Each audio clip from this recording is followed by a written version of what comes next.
You're listening to the Money Mike Syndicated Radio Podcast. How we doing? How we doing? We're energized as we always are. We're going to talk to you about the WNBA and the Olympic break. Is this the best time for the WNBA to be taking the Olympic break? Will this cost the WNBA some fans? And will it also have an impact on the WNBA going towards the future and also any future Olympics? So we thank you for tuning in. I wanted to kind of bring this to you. The WNBA is going to take an Olympic break, and they're going to do that, and it's going to start out, they're going to do that on the 17th, and it'll roll right back in, and they'll be gone for just about a month. Okay, so here's what you got. I started looking at this, and I said, okay, Caitlin Clark, the Team USA, the fans, everything that's going on, what impact will this actually have? And when I started looking at it, I said, well, yeah, it's going to have an impact because you've got the WNBA has quite a bit of new fans, and they got quite a bit of existing fans, and they also have returning fans who are coming back. Now, when you look at this and you bring up Caitlin Clark's name, and Caitlin Clark's not going to be on Team USA, so she'll have an opportunity for Caitlin to get a little rest and then start the endorsement tour. For those of you who do not know, Caitlin Clark also signed with Gatorade, so she's got quite a few of major sponsors lined up, so she'll use the Olympic break to do a lot of commercials, a lot of PR work. However, I wanted to take a look at the WNBA because the real question, and Kathy Engelbert's going to have to take a look at it in the future or in another 4 years, do we want to take a break during the season? Not only that, do we want to take a month break for the fact that we will have 12 players to 14 players who will be leaving the WNBA and participating in another league?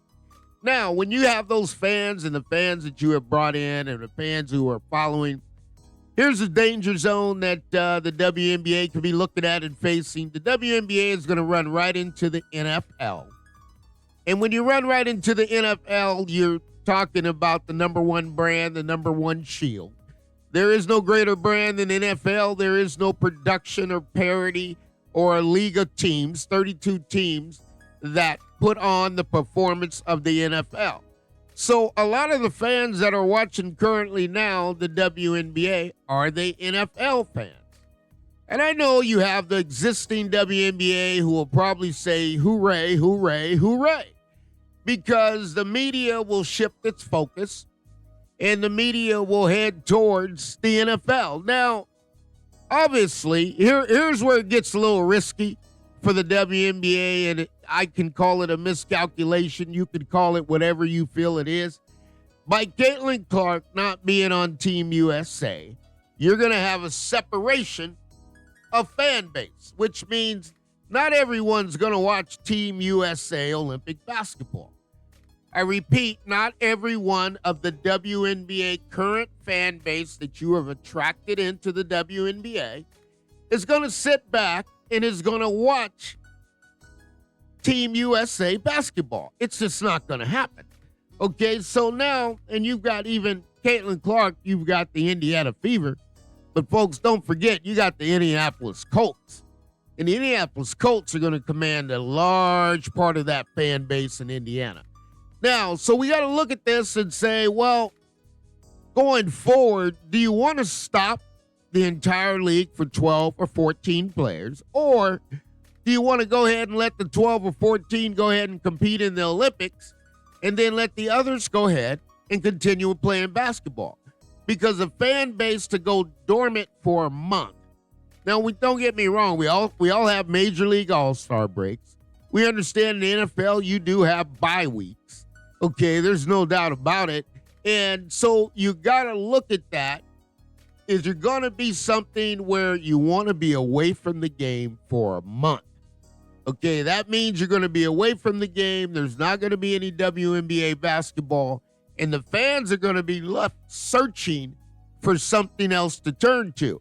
Now, within the Olympics, it'll draw a certain crowd base, as it always does. Okay, but the major mech, and of course, even without the Caitlin Clark effect, there are going to be some people who are going to actually watch the game. And when you look at them watching the game, you got to ask yourself this question.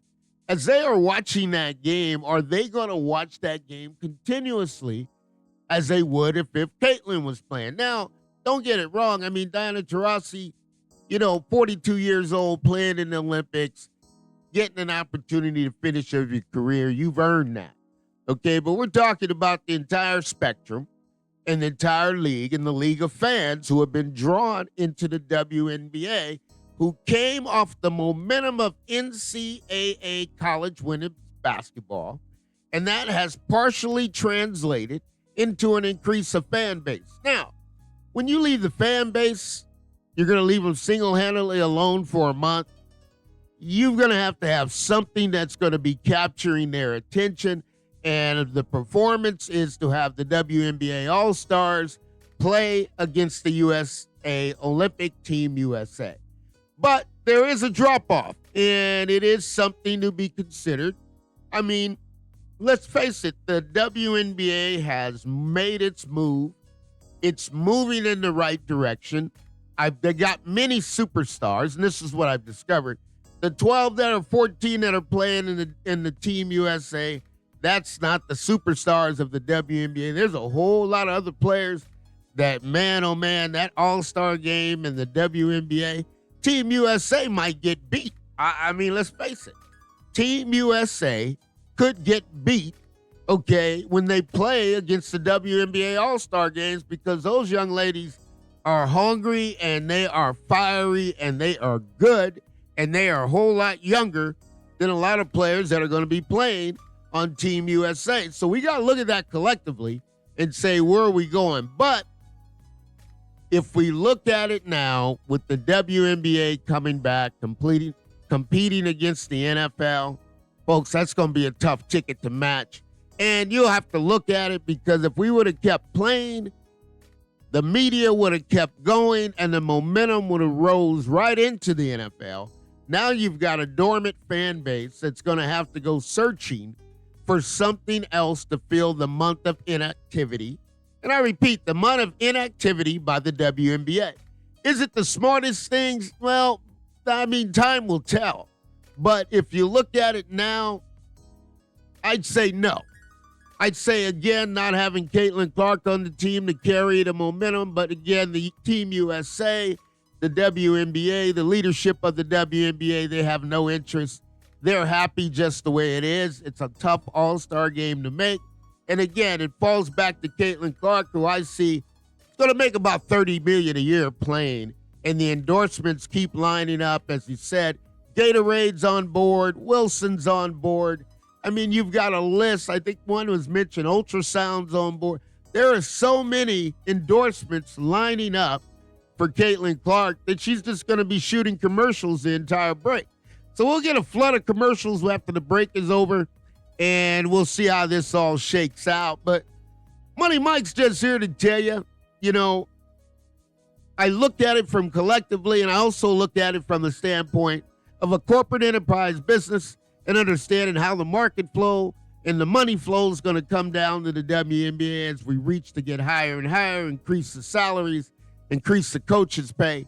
I mean, you're going to need that. And next 4 years, I think Kathy Engelberg will take a different look, because if you expand from 12 to 18 teams and you got 14 players playing basketball, that shouldn't stop the entire league.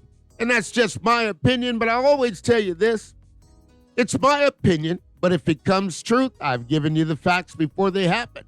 And we'll say this, all things are possible to those who believe, and we're going to see you sooner and sooner. You getting better and better. We promise to go higher and higher. This is the Money Mike Syndicated Radio Podcast, and we're powered up by Fanatics, doing what we got to do. We'll see you soon.